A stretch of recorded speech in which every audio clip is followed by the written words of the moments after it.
Bismillahirrahmanirrahim. Assalamualaikum warahmatullahi wabarakatuh. Alhamdulillah, pada kesempatan kali ini kita akan belajar kembali tentang membuat dan membaca diagram batang. Nah, di sini apa saja yang akan kita pelajari? Kita akan belajar membuat tabel. Kemudian, kita juga akan belajar membuat diagram batang. Lalu, kita akan belajar bagaimana membaca diagram batangnya. Yuk, kita simak baik-baik. Nah, sebelum itu, kita mau tahu nih, kenapa ya data yang berupa paragraf seperti ini perlu disajikan dalam bentuk tabel atau diagram batang?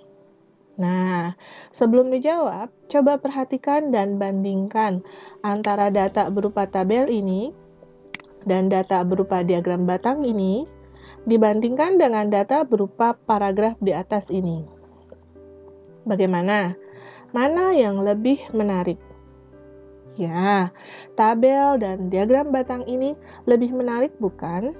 Tabel dan diagram batang ini juga lebih memudahkan kita untuk membaca data tersebut, walaupun hanya kita lihat sekilas saja. Paham kan kenapa data tersebut perlu kita ubah lagi menjadi tabel atau diagram batang? Yuk, kita mulai mempelajari bagaimana membuat tabel dan diagram batang. Di sini disajikan sebuah soal seperti ini.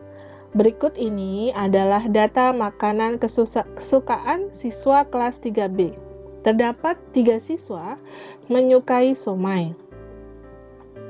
7 siswa menyukai mie ayam. 6 siswa menyukai burger. 8 siswa menyukai bakso. Dan 6 siswa menyukai kebab. Buatlah tabel dari data tersebut. Untuk membuat tabel, perlu kita siapkan terlebih dahulu buku tulis, pensil, penghapus, dan penggaris ya. Nah, di sini kita awali dengan menulis judul dari tabelnya, yaitu Makanan Kesukaan Siswa Kelas 3B. Selanjutnya kita perhatikan nih, untuk membuat tabel, kita perlu tahu dulu berapa baris dan kolom yang akan dibutuhkan. Caranya dengan menghitung data yang ada. Di sini ada somai, mie ayam, burger, bakso, dan kebab. Yang berjumlah 5 ditambah 1 untuk kepala tabel, maka kita membutuhkan 6 baris dan dengan jumlah kolom 3 saja. Kita hitung yuk baris yang kita butuhkan. 1, 2, 3, 4, 5, dan 6. Nah, kita mulai tarik garis dari sini ya. Dalam membuat garis, perlu kita mengikuti garis yang ada di buku tulis ini ya, seperti ini. Sebuah garis vertikal atau garis tegak. Selanjutnya, tambahkan 1 garis lagi, sebuah kolom kecil untuk nomor. Jangan lupa gunakan penggarismu agar garis yang dibuat menjadi lurus dan indah. Kemudian, kita buat garis lagi nih. Kolom ini agak lebar ya, yang akan memuat makanan kesukaan nantinya. Nama-nama makanan di sini, selanjutnya kita buat garis lagi, kolom untuk jumlah ya. Setelah itu, kita buat garis-garis mendatar dengan mengikuti garis pada buku tulis ini. Jangan lupa gunakan penggarismu. Kita buat demikian agar ini lebih mudah dan rapih. Buat garis mendatar lagi. Lakukan seterusnya sampai pada baris terbawah ya. Selanjutnya, kita lengkapi di sini dengan nomor, kemudian makanan kesukaan, dan di sini jumlah ya. Pada kolom nomor, kita isi 1, 2, 3, 4, sampai 5 ya. Untuk makanan kesukaan yang pertama, kita tulis somai, yang jumlahnya ada 3. Kemudian yang kedua, mie ayam dengan jumlah 7.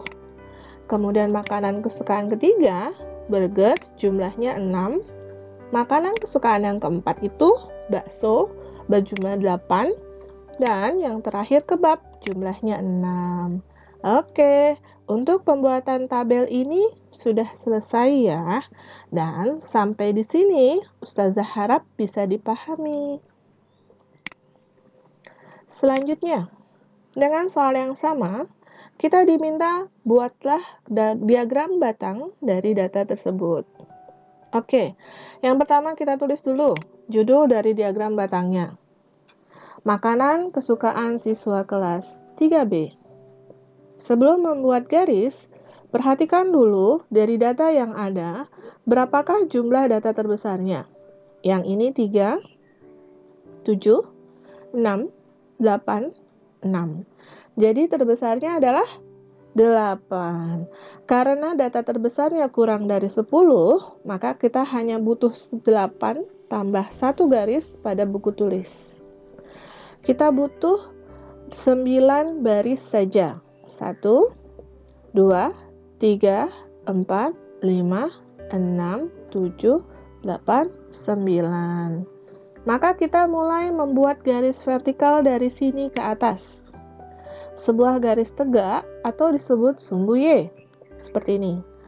Jangan lupa pakai penggaris ya. Lalu kita buat garis horizontal mengikuti garis buku ini. Sebuah garis mendatar atau disebut sumbu X ya. Sesuaikan panjangnya dengan banyak data yang akan ditulis nantinya. Setelah dua sumbu X dan Y jadi seperti ini, lalu pada sumbu Y, garis tegak yang ini ya, kita tandai pada setiap garis dari garis buku tulis ini. Di sini kita kasih garis kecil saja ya, untuk menandai saja. Di sini, di sini, di sini, di sini, dan di sini. Sampai sini kita perlu lakukan agar jarak di antara garis-garis kecil ini memiliki jarak yang sama. Artinya, tidak boleh asal dan jaraknya berbeda-beda. Ada yang jaraknya berdekatan, ada yang berjauhan. Itu tidak dibenarkan. Nah, setelah selesai, lanjutkan pada sumbu X. Garis mendatar ini ya. Karena pada sumbu X ini tidak ada garis-garis bukunya kan, maka kita gunakan penggaris untuk mengukur jarak antar garis kecil yang satu dengan yang lainnya. Biar jaraknya sama. Atau bisa juga seperti ini ya. Kita menggunakan potongan kertas buku tulis dengan memanfaatkan garis-garis yang ada di dalamnya. Dan yang perlu diperhatikan di sini, salah satu garis bukunya harus lurus dengan sumbu Y. Lalu kita tinggal buat garis-garis kecilnya di sini. Kita lengkap dua agar penempatan batang-batangnya nanti tidak terlalu rapat. Kemudian di sini kita beri titik tengah ya. Oke, kita lanjutkan dengan menuliskan angka 0 di sini. Dilanjutkan kemudian angka 1, 2, 3, 4, 5, 6, 7, 8. Seperti itu. Nah, ini adalah jumlah atau frekuensi pada sumbu Y. Sekarang kita beri nama ya, nama-nama makanan kesukaan. Ada siomay, mie ayam, burger, bakso, dan kebab ya. Sumbu X ini untuk makanan kesukaan. Pada tahap selanjutnya, kita akan membuat batang-batangnya. Kita mulai dari siomay. Kita tarik garis lurus, putus-putus ke atas dari titik siomay sampai ke angka 3 ya. Dan kita tarik garis lurus mendatar putus-putus juga sampai dua garis tadi bertemu. Lalu kita tinggal buat persegi panjang sebagai batangnya seperti ini. Mudah bukan? Kemudian pada mie ayam, kita tarik garis lurus putus-putus ke atas dari titik mie ayam sampai ke angka 7 ya. Dan kita tarik garis lurus mendatar putus-putus juga sampai dua garis tadi bertemu. Lalu kita tinggal buat persegi panjang sebagai batangnya seperti ini. Untuk burger sama ya. Kita tarik garis lurus putus-putus ke atas dari titik burger sampai angka 6. Dan kita tarik garis lurus mendatar putus-putus juga sampai dua garis tadi bertemu. Lalu kita tinggal buat persegi panjang sebagai batangnya seperti ini. Bakso juga begitu, sama. kita tarik garis lurus putus-putus ke atas sampai ke angka 8. Dan kita tarik garis lurus yang mendatar hingga 2 garis tadi bertemu. Lalu kita buat persegi panjang sebagai batangnya, seperti ini. Terakhir ke bab ya, sama juga. Kita tarik garis lurus putus-putus ke atas sampai ke angka 6. Dan kita tarik garis lurus mendatarnya hingga 2 garis tadi bertemu. Lalu kita buat persegi panjangnya sebagai batangnya seperti ini. Untuk tampilan yang menarik, kita arsir batang-batang tersebut. Dan boleh dengan berbagai macam warna yang cocok seperti ini. Sudah selesai nih untuk diagram batangnya? Mudah kan? Ustazah harap bisa dipahami ya.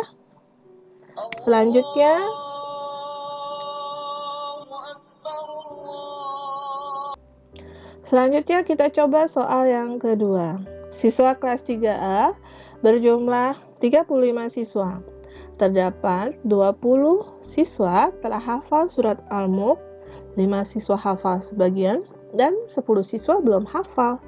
Buatlah tabel dan diagram batangnya. Kita mulai dengan membuat tabel dulu ya. Kita mulai dengan judulnya, Pencapaian Hafalan Surat Al-Mulk kelas 3A. Lalu kita buat garis-garis tabelnya seperti ini. Kira-kira membuatnya sama dengan yang tadi ya. Tabelnya juga bisa kita buat berwarna seperti ini. Lalu kita tulis nomor di sini, kriteria siswa di sini, dan jumlahnya di sini. Pada kolom nomor kita isi 1, 2, dan 3. Pada soal di sini, kita baca soalnya di sini ya. 20 siswa telah hafal surat Al-Mulk. Berarti pada tabel kita tulis telah hafal surat Al-Mulk.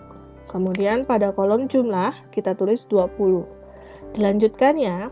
Pada soal 5 siswa hafal sebagian, maka kita tulis di sini hafal sebagian surat Al-Mulk. Sebanyak 5 siswa. Lalu pada soal lagi kita baca 10 siswa belum hafal. Lalu kita tulis di sini, belum hafal surat Al-Mulk sebanyak 10 siswa ya. Begitu ya, tabelnya sudah selesai dibuat dan bagus tampaknya. Kita lanjutkan. Kita akan membuat diagram batang di sini. Pertama kita tulis dulu judulnya, Pencapaian Hafalan Surat Al-Mulk kelas 3B, 3A. Lalu, dengan memanfaatkan tabel yang ada, sekarang kita perhatikan ya. Di sini ada 3 data. Kemudian dari ketiga data ini yang paling besar itu 20. Kebayangkan diagram batangnya akan sebesar apa? Lalu di sini kita perhatikan data yang lain juga. Ternyata menunjukkan kelipatan 5. Maka dari sini kita bisa membuat angka-angkanya kita tidak tulis berurutan dari 0, 1, 2, dan seterusnya sampai 20. Tetapi bisa kita tulis 0, 5, 10, 15, dan 20. Lebih singkat kan? Berarti kita hanya butuh 5 baris kan? 0, 5, 10, 15, 20. Hanya 5 baris. Dan biar gambarnya tidak terlalu kecil, di sini Ustazah buat dan gunakan garis dari buku tulis. Lengkap 2 saja ya, biar tampak proporsional atau seimbang gambarnya. Kita mulai hitung nih. Lengkap 2 sebanyak 5 ya. 1, 2, 3, 4, 5. Berarti mulai dari sini garisnya. Kita mulai membuat garis vertikal.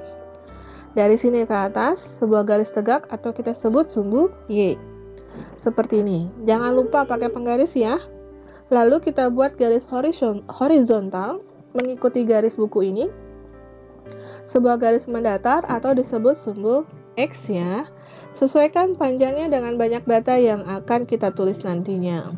Nah, seperti ini. Setelah 2 sumbu X dan Y jadi seperti ini, lalu pada sumbu Y, garis tegak ini, kita tandai pada setiap garis dari garis buku tulis ini, di sini. Lengkap 2 ya. Kita beri garis kecil saja untuk menandainya. Di sini, di sini, di sini, dan di sini. Perlu diingat, kita lakukan seperti ini agar jarak antara garis-garis kecil ini memiliki jarak yang sama. Artinya tidak boleh asal dan jaraknya berbeda-beda. Itu tidak dibenarkan. Nah, setelah selesai, lanjutkan pada sumbu X, garis mendatar yang ini. Karena pada sumbu X ini tidak ada garis buku tulisnya, maka di sini kita butuh apa? Ya, kita butuh penggaris. Penggaris untuk mengukur jarak antara garis kecil yang satu dengan yang lainnya biar jaraknya sama. Nah, untuk di sini kita gunakan potongan kertas buku tulis saja. Jangan lupa perhatikan di sini. Salah satu garis bukunya harus lurus dengan sumbu Y. Lalu kita tinggal buat garis-garis kecil di sini. Kita lengkap 2. Oke, sekarang kita beri titik tengah ya. Kita lanjutkan dengan menuliskan angka 0 di sini. Lalu angka 5, 10, 15, dan 20. Seperti ini. Dan di sini adalah jumlah atau frekuensi dari sumbu Y. Kita lanjutkan dengan memberi keterangan ya, telah hafal sebagian, lalu di sini belum hafal. Sumbu X ini untuk kriteria siswa. Tahap selanjutnya, kita akan membuat batang-batangnya. Kita mulai dari data pertama, telah hafal sebanyak 20. Maka kita tarik garis lurus putus-putus ke atas dari titik telah hafal ini sampai ke angka 20.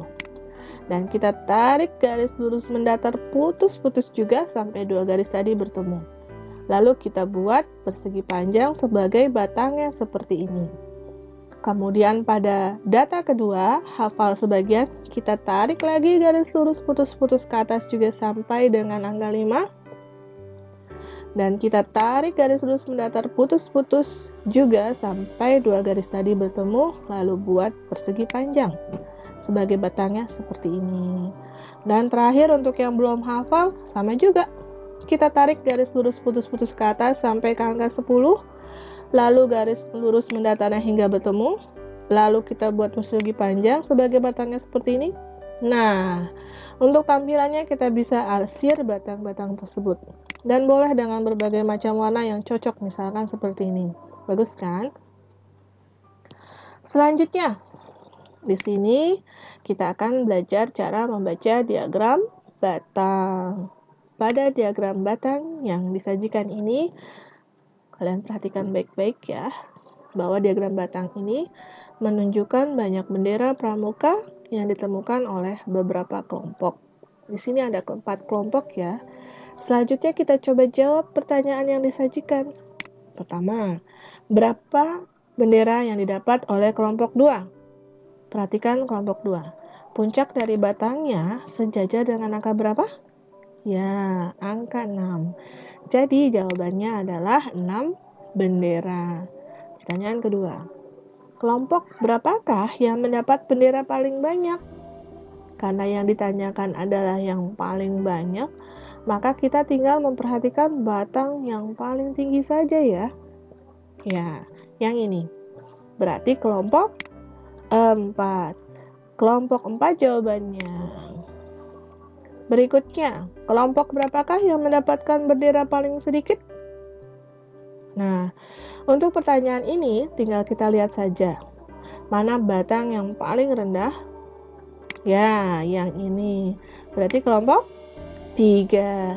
Ya, kelompok 3 jawabannya. Selanjutnya, kita lanjutkan ya. Berapa jumlah bendera yang didapat oleh kelompok 1 dan kelompok 2? Kita melihat batang kelompok 1 menunjukkan angka 4. Kemudian juga batang dari kelompok 2 menunjukkan angka 6. Maka kita peroleh di sini 4 ditambah 6 sama dengan 10. Jadi jumlahnya adalah 10 bendera. Berikutnya, berapakah selisih bendera yang didapat dari kelompok 3 dan kelompok 6? Karena yang ditanya itu selisih, dan selisih itu berarti dikurangi, mari kita cari dulu. Kita lihat kelompok 3 dan kelompok 4 ini yang paling tinggi batangnya ya. Ya, kelompok 4. Maka kita fokus pada kelompok 4. Angkanya 8. Baru kemudian di kelompok 3 yang angkanya 2. Maka kita hitung 8 dikurang 2 sama dengan 6. Jadi selisihnya adalah 6 bendera. Terakhir, berapakah jumlah daerah yang didapat? seluruh kelompok, berapakah jumlah bendera yang didapat seluruh kelompok? Berarti perlu kita lihat satu persatu ya. Kelompok ini 4. Kelompok 1 ini 4. Kelompok 2 ini 6. Kelompok 3 ini 2. Kelompok 4 ini 8. Lalu kita jumlahkan seluruhnya menjadi 20. Jadi totalnya adalah 20 bendera. Oke, tadi kita sudah belajar tuh tentang bagaimana menggambar tabel, bagaimana menggambar diagram batang, lalu juga kita sudah belajar bagaimana membaca diagram batang. Mudah-mudahan bisa dipahami dengan baik ya. Jika dirasa kurang yakin, silakan ulangi tonton lagi dari awal. Semoga penjelasan ini bermanfaat dan menambah ilmu kita semua. Terima kasih sudah memperhatikan. Sampai jumpa pada video pembelajaran selanjutnya. Terima kasih. Billahi taufiq wal hidayah. Wassalamualaikum warahmatullahi wabarakatuh.